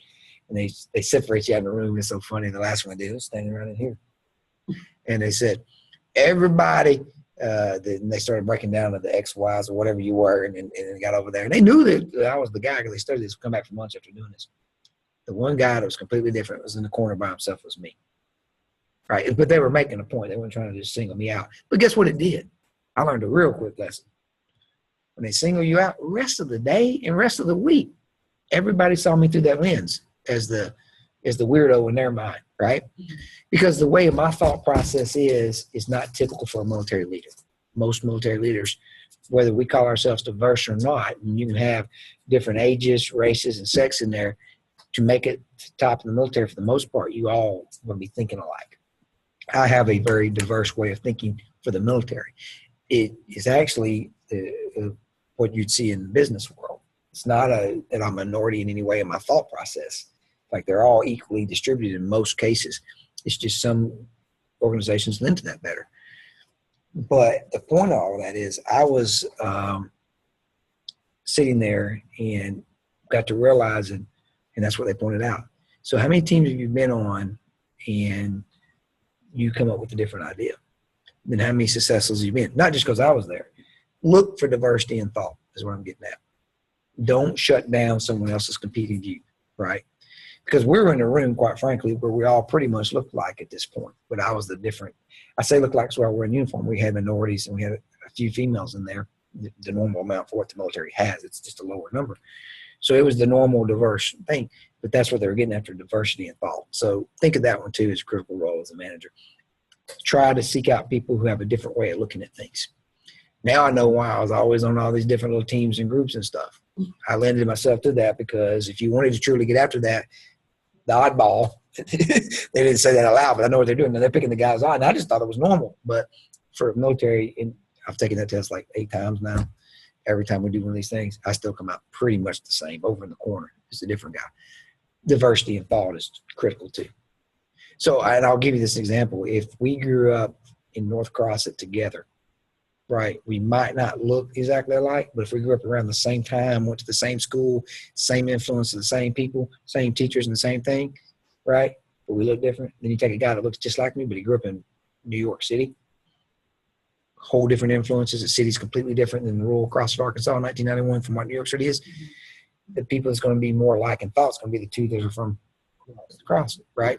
Even though we might, so it's not just diversity when it comes to race, religion, or anything else. That's why they mention us. That is diversity, and you got to have that too. So anyway, those are some thoughts on those, what you can do as a manager. Procedural justice, it's the moral principle. See, this is where they get into their morals now. But calling for the use of fair procedures to determine how to distribute outcomes to organizational members. I asked my question in the book, if I was talking to the authors, Jones and George, I'd say, so where do you get that moral authority from, right? Saying that things have to be fair. I agree. I'm just saying, where'd you get it from? Now, of course, it's a textbook for selling, so they don't say 10 Commandments, but I think that's where that would come from for me. But that's procedural justice is out there. You'll have to use it, and that's the moral principle that you're using. Beyond procedural justice is you knowing what's right. Right. And that's the stuff I just ran it on, understanding diversity and embracing that and using that to enhance your team. All right, we're going to get into these. Perception. So what is perception?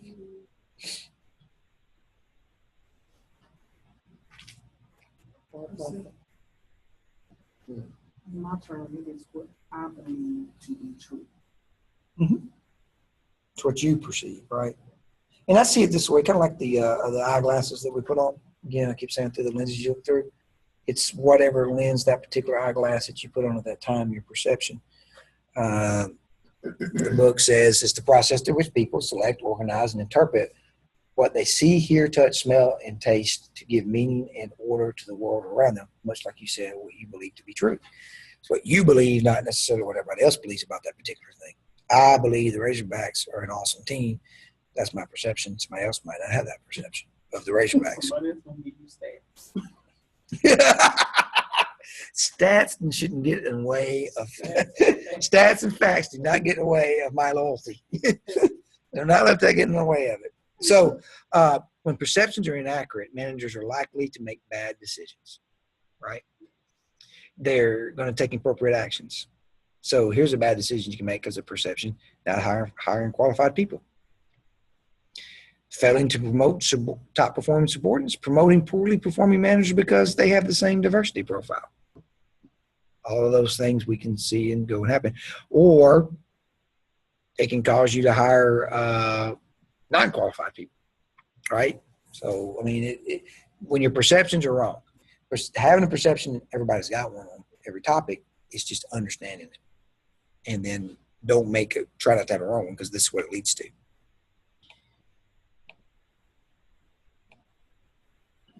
Schema. Schema is an abstract knowledge structure stored in memory that allows people to organize and interpret information about a person, event, or a situation. It is basically your schema thought that you have towards looking at things. Some people are naturally conservative, some are naturally liberal. You present the same problem and they look at it two different ways. I love to see this in a church. People in church assume everybody else is like them. Since I hear a lot of the issues or problems, we have both Democrats and Republicans, and then they're equally shocked that the other one's not like they are.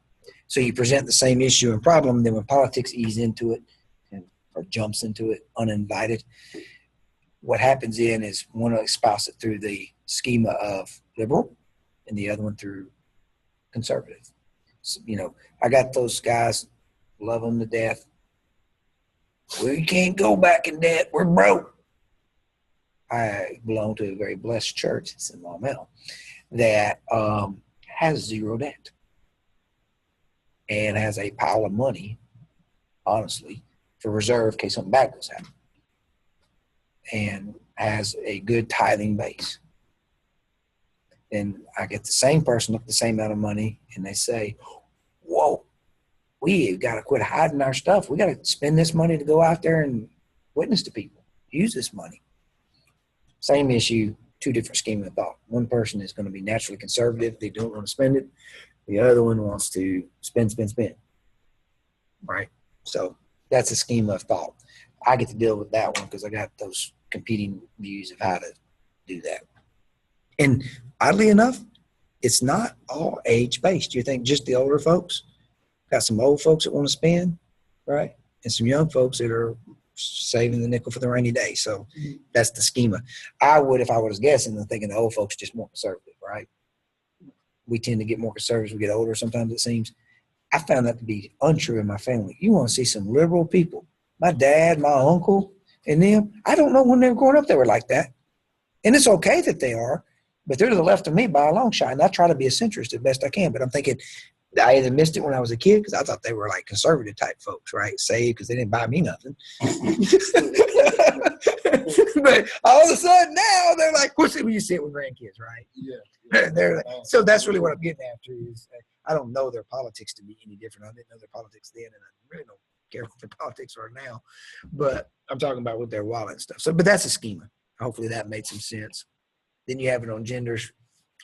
And that's the preconceived beliefs or ideas of, about the nature of men and women, their traits, attitudes, behaviors, and preferences. So, yeah. Well, you know, this one I'll get in trouble over because the book wants to say no. The book wants you to go and say everything is neutral, right? I say we should treat everything equally. I like the equal pay and the jobs and all that kind of stuff. I do see I don't know the preconceived belief that men and women have different traits and attitudes and behaviors. I think they're there by our general makeup of who we are. We are actually built a little bit different. So I take a biblical view. I don't put one over the other in any way. I'm not a sexist in any way. I'm just saying I don't know how healthy it is, but the book wants you this. That's what society pushes today, and most classes will teach you. Again, you just want to be neutral about it. I think you embrace the two. I think it's okay to say that in generally speaking, this is the way one gender thinks and this is the way the other one thinks. There's always exceptions and everything else. I just know that that's out there. In fact, there's whole books written on that that tells, you know, the difference between that and how to make it work. And those are actually critically acclaimed good authors. But then the book goes back and takes the political correct stance of saying, it sounds like to me they're trying to say a gender schema would be bad. I think if we have differences, it's best to define them on the front end versus pretend like they're not there and stick our head in the sand and say, well, there's no difference. Now, when it comes to fair treatment, we went the other way too long. And I think that's why they're getting to here. I mean, we weren't paying, women couldn't even vote for like most of the time of the country. Still today, we have more time that women could not. Where did that's just dumb idea and wrong, you know? So that, I guess, is what they're trying to counter, but because of the schema was thought that women couldn't handle, you know, the higher thought of politics, I guess. I think the higher thought of politics is very low. Anyway, I don't even like politics, but so stereotypes are bad. So they're simplistic and often inaccurate beliefs about the typical characteristics of particular groups of people. I say, facetiously, the book's calling them bad. I think that's what they're getting at. Stereotypes are a fact of life. Know them and understand them. When you know them, then you can then point out how inaccurate they are, especially in your own thought. For me, I don't really worry about your stereotype of me. I certainly worry about mine of you, meaning I need to think about that. If I do not watch it naturally, I'll just be honest, I stereotype. You probably do too as a human. I'm not worried. I try not to fix yours at this point until I get a handle on all of mine. And if I'm not careful because of media-driven outlets, what I read, what I perceive, if you don't watch out, you'll be caught into that inaccurate and simplistic view. So I try my best to work around that as an internal thing for me. Biased. I don't give you much outs for biased. The systematic tendency to use information about others in ways that result in inaccurate perceptions, right? More intentional thought. So you put together a system, and you see this all the time with the bias folks. They put together this, and they do the cause and effect. Hey, this group did this, therefore this. You have to think about it, and then when you group everybody into a group, and then you apply that to the entire world that you add to that group, then I think that's not good. Happens a lot, but biases are real. We all have them. I think biases, and this is not book definition, this is Stephen definition, end up being the result of unchecked stereotypes. And then it gets worse as we go, some other terms. So, and we'll get to them in a minute. Diversity awareness programs. It provides members with accurate information about diversity. That's what the idea is. Anybody been a part of, or seen the diversity awareness program? I have. Y'all haven't in the military? We've done it? Well, you do it You're a part part-time. of what, the diversity awareness program? A diversity program, yeah. Like we do the Guard. We got everyone on the calendar. We are all the way down. We already got the month for the LGBT or whatever. And we get the facts of the day. So we do History Month. We do Black History Month. We do Women's History Month. We do all the way to the point of I have a Asian food, Native American food. That's the foods that we eat. Because each have their month. And then what for the program that we have, they'll have a program and you'll go somewhere and somebody of that descent will speak to you and you'll eat and taste their food. Yeah, we do it. Right. Yeah, you'll go do that. And I'm thinking to myself, my goodness, man, this is the government at its best doing all this. And then they give you this much, bless you, right? And why do they give you that much? Because the government can't buy you food. They can buy you samples. Yeah, you just taste it. I'm like, well, you know what? I show up because my boss says shows up, right? My boss would not tell me show up if this is a full meal. I mean, I will show up and eat the full meal. But I have to come down, but we listen. But what they're geared toward, and they're good in a lot of ways. My point is, sometimes we get caught up into just doing that program versus if managers doing what's right, maybe you don't need it. So y'all have what? Now, so you said y'all have Diversity Day. a Hispanic Day, or what? Yes, every month, just about. Y'all have an African American Day. We got African American month. Yes, we have Black History Month. So here's what we do for it. No, we don't do Oh, let food. me ask you this: y'all do food? No. All right, that's what y'all said. Right. So they stay away from that one like crazy, don't they? See, so it's okay. This is the funny part. We can be real about it, right? This is what I was saying. I said out loud, and they looked at me like I had three heads. I know exactly where you're going. That's what I said. I said, so it's okay that I'm probably going to eat rice of some sort when I go to Asian American or whatever and that kind of thing. But you don't want me to say anything because we don't eat during Black History Month. We don't have a meal. Then they go, well, everybody knows and understands. That's still part. I'm like, that's not what you're doing, though. We all understand what Asian food is, too. We've all been to an Asian buffet. Right. You know, don't give me that, right? So that's really, so no, we don't. So what we do is for Black History Month is, and we do this every month, too. Every month we have but for Black History Month, I think we do it weekly, but we have a presentation at the museum for Black history. So Tuskegee, I can't say right. Tuskegee Airmen would be an easy one to go. That one, so they did that one to death. So these last couple of years we haven't done that one. The last one I think passed like this past summer. Okay, yeah. So we do that one, but then some significant contribution or that. I really like the ones where they put in the little known facts of somebody just worked really hard and then got no credit, and then now we've uncovered it. You know, the other ones are just the same, but we already know that because something extraordinary happened. I like to see the order, but we do those. So you go, and I love history, so I'll go to all of them anyway. So if they didn't have the diversity program, they still had it, I would go to that. I go to eat the Asian food. I go to Asian food because they tell me to, and that's not because I don't like Asians. That's because I have to go, and they don't give me enough food, and it's during lunchtime. Excuse me, don't hold it at lunch if you're not going to feed a whole lunch. But anyway, that's me. So then I eat the little bitty bite. We listen to the speaker, right? I don't know what they do for the LGBT one. They have it now. I get the fact of the month about the first gay female general was in there and something I'm reading. It's like, well, yeah, okay. Then they put out the. They just had the day we went to the varsity day at the Air Force Base. They just had the first general. Yeah. This Connor spoke, and I'm like, okay, y'all just really coming on out the closet. When I was in, you dare say anything. Yeah. That's what I'm saying. What they changed the rules, and that's good. and then they gave amnesty Yeah, to everyone that broke the rule for all those years. yeah. They didn't say that out loud. It just was wrong. It was just It was a wrong thing to do anyway. destroying careers. Yeah. And then later, oh, never mind. Yep. But you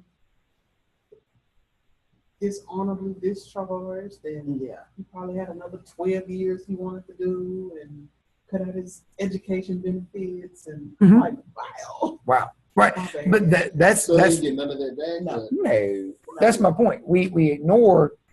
This is the part I don't like about it. All right, that not one, but any of them.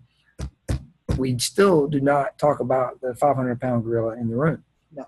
So we say it's okay now, right, for you to be gay and be in the military and you can get promoted to all this. We do not talk about the general for those last 20 years. He or she broke every one of those rules while other people were punished for that same rule. I'm not blaming that person, but no one brings those two things up. No one Right. makes that right. I think that conversation for us to get beyond it is going to have to happen, but it doesn't. And then I think that's one of the reasons we don't. Same reason that you brought up, and rightfully so. So what food do you eat during that? No one wants to have that conversation. No one wants to be guilty of saying that out loud, especially if you're sitting there like me and you don't want to say, fried chicken or whatever, you want to do. But I'm African American, and I'm there. I'm like, where is my food? Yeah. Like, I would ask, like, I'm not eating today Today? right, you'd be offended because because there's no food. because they really. I mean, I So- guess they don't know how to because culturally, whoever's doing the cooking really, don't know what to serve. But Well, no. it's not. So the Asian folks, when we do Asian, we do Native American stuff, that we invite someone from there and they go do that. You get a traditional meal. So actually the Asian cuisine you get is not what I get on that buffet that I eat, by the way. It's like Asian food. It's like real Asian food. I'm like, okay, that's cool. My point is, I love the diversity. I love them. I understand why they're there and I adhere to them. But when we force them this way, see what we're getting at? This is where we got off on the subject a little bit, but I think it's worth having to discuss. What progress are we making when we're just doing it for this? And then you got me, right? And you can say, oh man, you are just a terrible person. I have people say that because I'm griping on the way driving to it. You just, what are you, racist? You crazy? What? You can't say, I'm like, no, it's lunchtime. They're not even feeding the whole lunch. And to say I don't like Asian food's nuts. I eat at the buffet once a week, right? I know they'll look at you like. But I'm just pointing out there that this gets us in my mind because what good does it do? I fed because it's not the first time I've had Asian people feed me real Asian food, Right. right? I've actually ate for Asian people at their house and ate real Asian food. I got a buddy. He just spits out the rice. He can't stand the rice. They have a higher quality of rice they like to use, right? He's like, I'm not using y'all's rice. So I eat. I get it. What we don't do is have that real conversation. We don't sit around and talk about that. And we don't bring up, and I won't do it in the government job. There's no way I'm going to do it because I need my retirement. But, I was worried about it. But, again, for Black History Month, you went right to it. What do you do for Black History Month? Yeah. Right? And you do that. So anyway, my point is diversity awareness book, the book says it's good. You should have that. I agree. I would love, though, if we could sit down this way and have those conversations about each one of them, right? And then talk, why do we even have to have?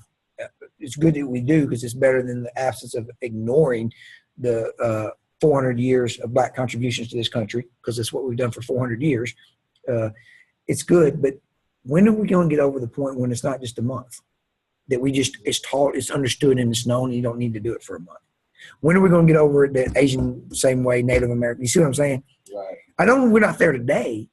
I'm just telling you, perpetually in 20 years, my kids will be going through the same thing. They'll be getting little snippets of food for Asians, right, or whatever it is, and we'll still be having that same thing. My point is, how do you get around and do all of that? Is a real genuine conversation, right?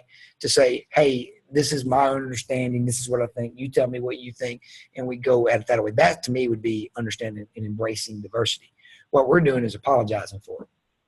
Right, Small snippets. Right, we'll apologize. Say, here's what we're going to do to make it right. We're going to give you this. Right, and And that's see, it's the diversity. It's like really people like.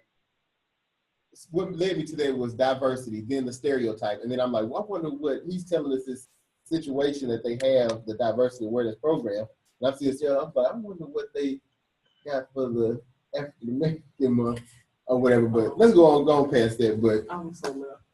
But y'all, hopefully, I offended no one. That's just No, what I you think. didn't offend. No, But not at all. that's just me on the No. diversity programs, and I've experienced them. I've experienced them now for the last 15 years or 10 years or since we've been doing them, and they're assess personal beliefs, attitudes, and values, and learning about points of view. That's the point I like. If we're actually doing that, instead we've dumbed it down to an event. Develop an atmosphere in which people feel free to. You can tell I'm retiring in a month or two, so I can say this out loud. Develop an atmosphere, because I just called the general's program dumb, but we've dumbed it down. It's not dumb, but develop an atmosphere in which people feel free to share their differing perspectives. See, that's what I would like to see. If we're going to take time out of a busy schedule to do this, I would like to talk about those things. Improve understanding of others who are different, right? So When I was deployed and I was a TC on the convoy, my driver was like a 22-year-old white guy. My gunner was Hispanic. I was a black female. And we had the medic who was Asian. So we were diverse. decorated our truck and we was the South Park crew. Yeah, South Just Park. hands down South Park. And we all got along. And whenever something, like gender or race or culturally came up, it was just hilarious to everybody. So everybody was comfortable, in their own skin in my truck. Mm-hmm. But outside of the truck, I was only female on the mission. If something came up that was gender, this truck would defend me. I'm like, whoa, you don't have to do all that. I'm okay. Like, I'm so not sensitive to. I got 13 brothers, so it's like you cannot offend me at all. But it was just cool that my truck was. When we look back, it was like everybody in here is like different, and we was a South Park crew. Right. And I wish, and it's cool, and I wish that it didn't take adversity to bring us together in that range. But every time adversity happens in combat, obviously in your truck, that you let all the silly stuff go. You need to count on one another, right? We understand that. Watch what's happening today in Louisiana, right? Or any other natural disaster or time of need. People do not care what color you are. They will help you. For the most part, there's bad people everywhere of every type. But reality is you see people come together and help each other and do what's right by each other. But why do we have to wait for adversity to do that, or adversity to do that? And you don't in every situation. That's what I wish diversity got after. I really did. And maybe it does in other programs. I've been experiencing the Army's version of it for 20 plus years, or 10 or 15. I don't think the Army's been caring about diversity except for here recently. It's not just the Army. That's civilian lifestyle as well. I mean, because whenever you see, like you said, it's always some type of adversity or something. But I mean, you have other groups and things like that, but it's nothing that's long lasting. And when it is, it's so much hatred towards it that it end up being trickled down or watered down or whatever. Yeah. Look at how the movies are. Like whenever there's a movie about a meteor or something that's going to destroy the entire Earth, every country comes together. Yeah. Right. Like people were fighting with. Everybody's praying. Nobody's at war right now because the meteor is going to wipe us all out anyway. And, of course, they go save the day. Right. Then we go back to fight. Yeah. Good discussion. Appreciate it. Next one is quid pro quo. Y'all heard this one before? You do this, I get this, right? That still happens today. I don't understand that.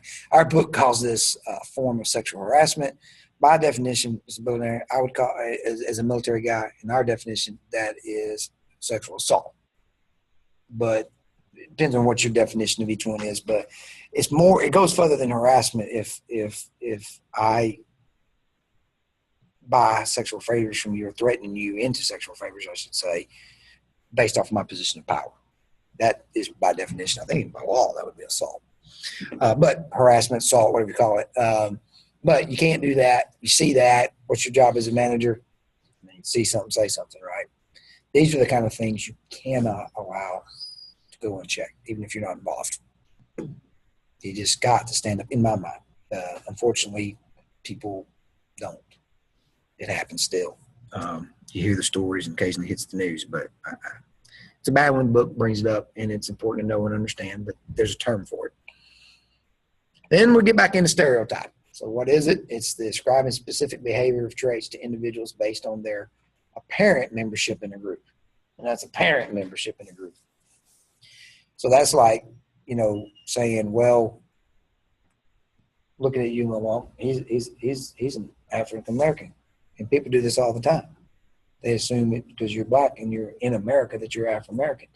Then they open their mouth and they speak and you realize they're from France or somewhere else. Yeah. So you know what I'm saying? So that happens like all the time.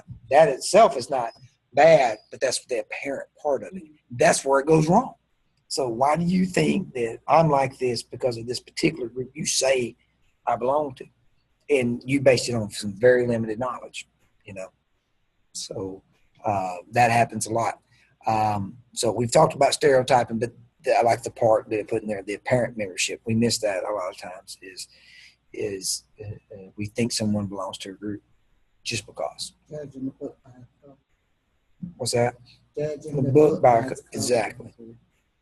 Prejudice, stereotyping again gone bad. That's like acting on it somewhat, and we'll get some more of that.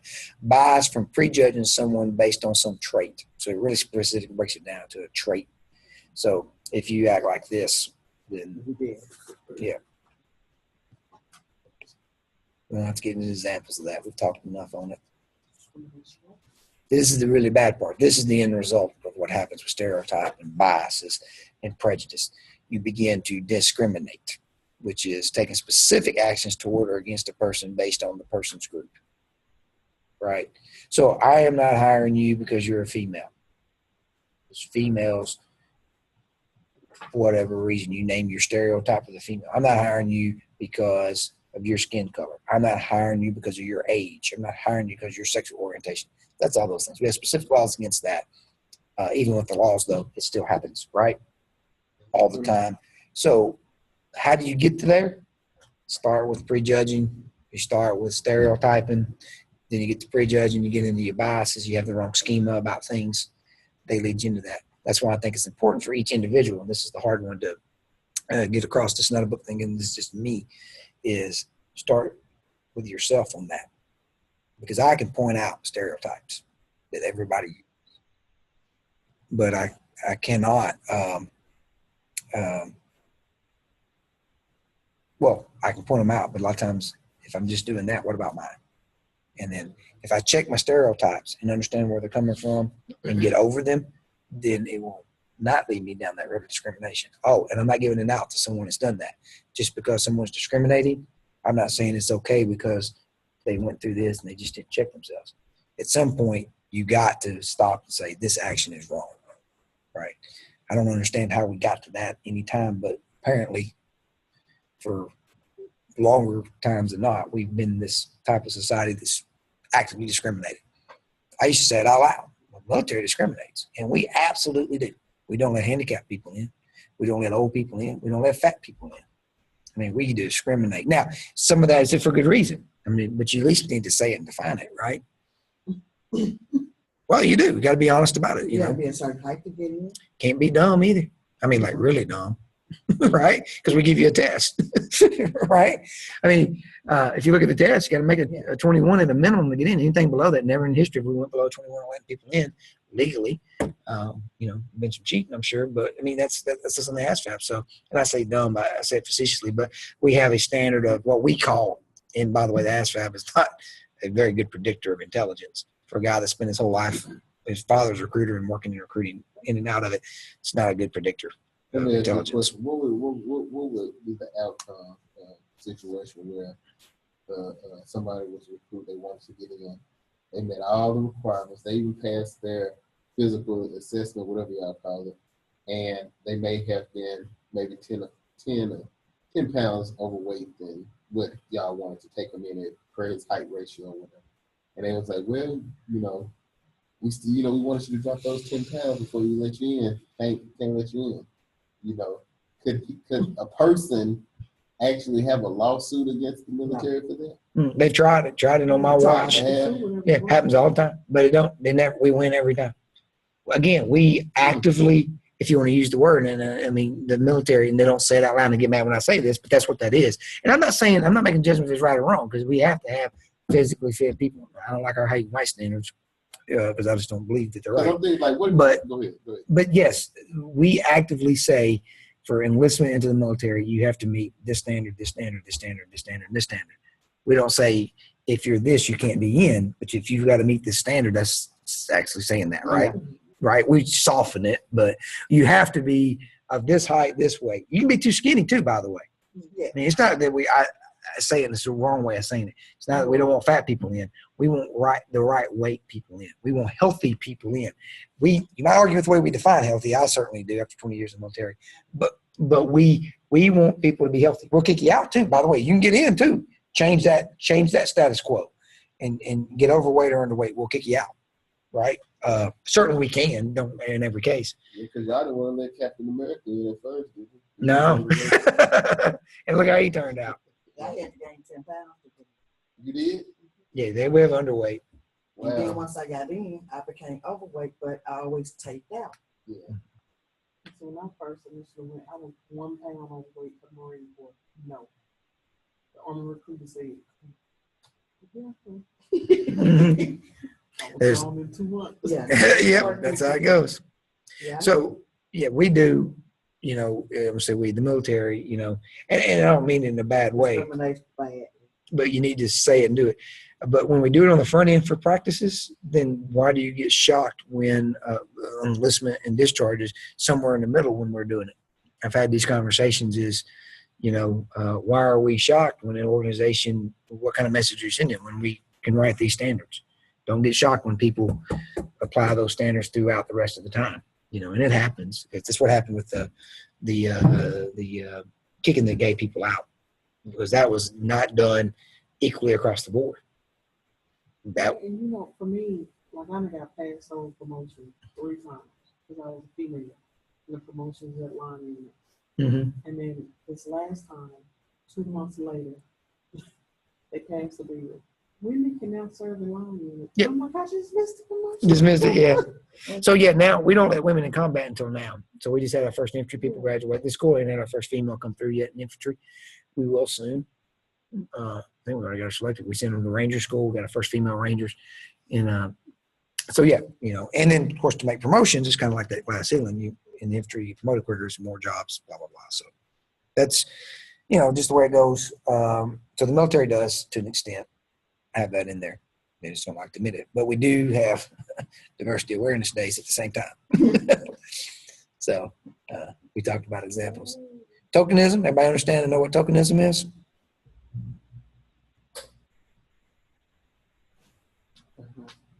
That's when you got your glass ceiling. Oh, yeah. I'm giving it to you because I need to. Bust my glass ceiling perception. Yeah. Not busted. I really don't want to bust it. But so not in every case. It can happen without this, right? But here's an example. Again, I have a company and I'm not promoting anybody that I say look like me, and I happen to be a white male. Then they say that's wrong, that's illegal, Stephen, you can't do that, right? So I said that's fine. I make all these rules. I agree. I'm gonna promote folks, but I create this glass ceiling because I don't give you the positions that allow you to get qualified for my jobs. Then they come along and they say, see, you're not letting the people get these jobs that they're supposed to get. So I look down there and I find me a minority and I say, you now get this job. And I can say, well, that one, tokenism. Very bad on both sides for everybody. Think about that, especially if the person, sometimes you might get lucky and that person happened to be qualified and you're just too much of a dumb butt to know that. And you picked them for the wrong reasons, but they're qualified and they do you a good job. Sometimes you pick that person and they're not the least bit qualified, not because of their race or gender, but because they don't have any experience that you said they need to have, which is legitimate. You just never gave it to them. You put them in there anyway. Then they fail. Well, that hurts the company. That hurts the other people that didn't get the job because of it. And that certainly hurts that particular person's group too. Because then everybody's thinking, well, that person, see, told you, glass ceiling was probably a good idea. That's what tokenism does for you. It's bad. But does it happen? Yes. Yeah. I can't give you any examples of it. I haven't seen it. I don't know. I've been in this one organization. I agree with that. Mm-hmm. Walmart, they do it. Arkansas alone does not have one black store manager in the entire state of Arkansas. So when they're forced, not forced, but when they have to have a minority as a store manager, they actually put a white woman because women as a whole Can't are win. considered as minority. Even though they're 52% of the population. Yes. But okay, go ahead. But they will get the store manager, not like a department manager. The store the manager, actual store. the big money one. But then they turn around, if it's a store like Walmart in my mayor, Mhm. there'll always be a white male that has that store. Any store that produces an X amount of money is a white male. When it's a small store like the one off Camp Robinson Mhm. or ones in like poor areas, white women get those stores. But they do not. Arkansas, I know I haven't went further than Arkansas yet, but they do not have one African American, black, male or female as a store manager. Period. Wow, really? Across the board. Hmm. That's why I drive by there and go to the dog jump. Just simply because of that. So that's doing it, but they doing it with the glass ceiling, but they're using They're using the white women as female. a minority. Yeah, they count that as a minority, which I understand why they count women as minority as a whole, even though they're the majority of the population. In the business world, they're still a minority Mhm. in the job, so they have to say Right. that. That was explained to me when I said that out loud, and I meant nothing about it as a young lieutenant going to diversity training. And they're like, I can't believe you said that. I was just being logical because they define what a minority was. That's something less than the predominant. Mhm. And I happen to know that 52% of the population is female, roughly. And that's what they tell us. That's what we study. And they go, but then after they got them off of their 3-foot hover and, got over me and realized I was actually being sincere, they said, well, yeah, it's because in the business world, women are minorities. But got to be careful because, like I said, if you want to consider them a minority, then you put a white woman in there that doesn't do anything for other minorities. Yeah. Right, because it's a gender, so it's hard because there's still more of them. So I mean, yeah, you can kind of get around it if that's what they're doing. But that would be tokenism, yeah, like I said. So that would be an example, a bad thing for everybody all around, the top down, bottom side. Mhm. Does nobody any good. I would just prefer you be well. They're not going to be honest if you're doing that, but ethnocentrism. So as viewing members of other social groups less favorably than your own. So, what social groups were you a member of in high school and college? And did you think you were better because you were that social group? Fraternities come to mind. I was in a fraternity, so we thought for the longest time, I thought we're better. I didn't think I was a better person. I just thought it's better to be in my fraternity. Then I graduated and realized, no, it wasn't. Wasn't any different. Anyway, go ahead. I don't know, the sports, when you're in school, they always think they're better than, the basketball players are better than football players. Well, if you're not in ball, Mhm. you're in band. Oh my God. Yeah. Mother girl, baby. I need a band alone. No, I'm sorry, but I'm just saying. Like the football players and band, Yeah. like, Oh, I know. you going out with the band guys, like, Yeah. See if I can think of that it is, band geeks. We go play. Yeah. See, that's y'all are doing it exactly. They're doing it right now. Yeah, I'm glad I'm not- So I was watching ESPN the other day because I do like sports and I am news. Sometimes I think a break, get over it. Plus football season starts. But I was watching it. Woo, I'm ready for it. And what were they talking about? They were talking about we're talking about Cam Newton, right? They were talking. I was in the conversation. They were talking to the TV too. Football player, black quarterback. She's So- in the bad for real. She's in the bad for real. Yes, you don't know who Cam Newton is? MVP of the league last year, best quarterback there is. Heisman Trophy winner. Never mind. Okay, we listening. Dad, We no, listening. come on. So anyway, You there. got discriminating against him No, because we're not I don't know who it is. No, we telling you, you still. I mean, So can't discriminate. So here's what they're talking about, and this gets into this and stereotype and everything else. And I like the way they called this one. So is it okay for because Cam got some flack about how he was acting, like when he scored a touchdown. He scored a touchdown and dance, and do something. Well, he ain't the first football player to ever do it, and he ain't the only one. The only minorities do it, but when he does that, right? So they were talking about. So they said, let's just be real. They sit here and they also call him an athletic quarterback and a running quarterback. Well, Cam Newton's passing is actually superb. He's a league MVP. And that's what they were going after. Like, is he an elite quarterback or not? And some people were saying no. And they're like, is that okay? And is that because we're being prejudiced or racist or what?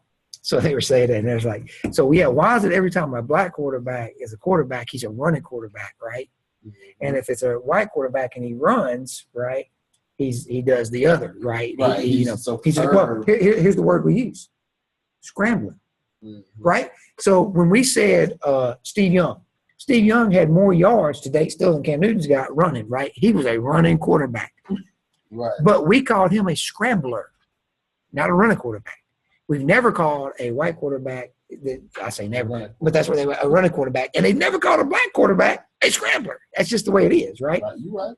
So they said, they threw another one out there. They said, but hey, it goes both ways. Why is it when there's a white guy who's fast, what do we say about him? We say he's deceptively fast. Deceptively, right? Okay. Matt Jones went to the combat. This is how they put it, deceptively fast. No, there's nothing deceptive about it. He's always been fast. But because of race, we said typically, race-wise, they're not that fast. White guys are not. Therefore, he's deceptively fast. Therefore, we say the same thing about black quarterbacks, and this is even worse, that they do not throw as well.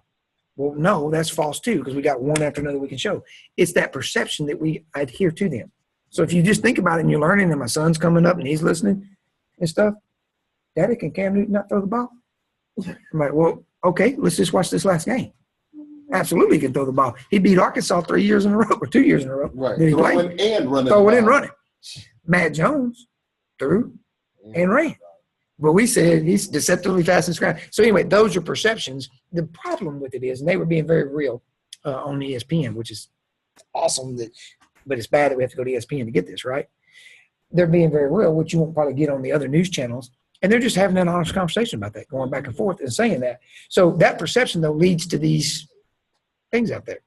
But I still make zero excuses for discriminating. And they said the same thing. Still no reason to discriminate on either side. But we have those terms that we use that we use, and you can see them in sports all the time. Again, try to find and Google a scrambling quarterback. They'll all have a bunch of yards, but it'll be a white guy. And then take a running quarterback, and it'll be a guy that probably could throw very well too, but it'll be an African-American quarterback. So anyway, that's just terms that are out there. And groups, band, this kind of speaks to that. I was just joking. I was in band too. Oh, I'm fine. See, I was in band, so now I help with band, and we on our way to Hawaii in November. What? Man, see, there we I've go. been to Washington D.C. to march in the inauguration. So hey, Yeah. Y'all going to see what we're going to Hawaii. what? Talking about your school? Yes, Central? yes. The band and flag line. And guess what's up next? I'm sorry. That's okay. Guess what learning objectives means? We're done. We're done. What are our questions about tonight?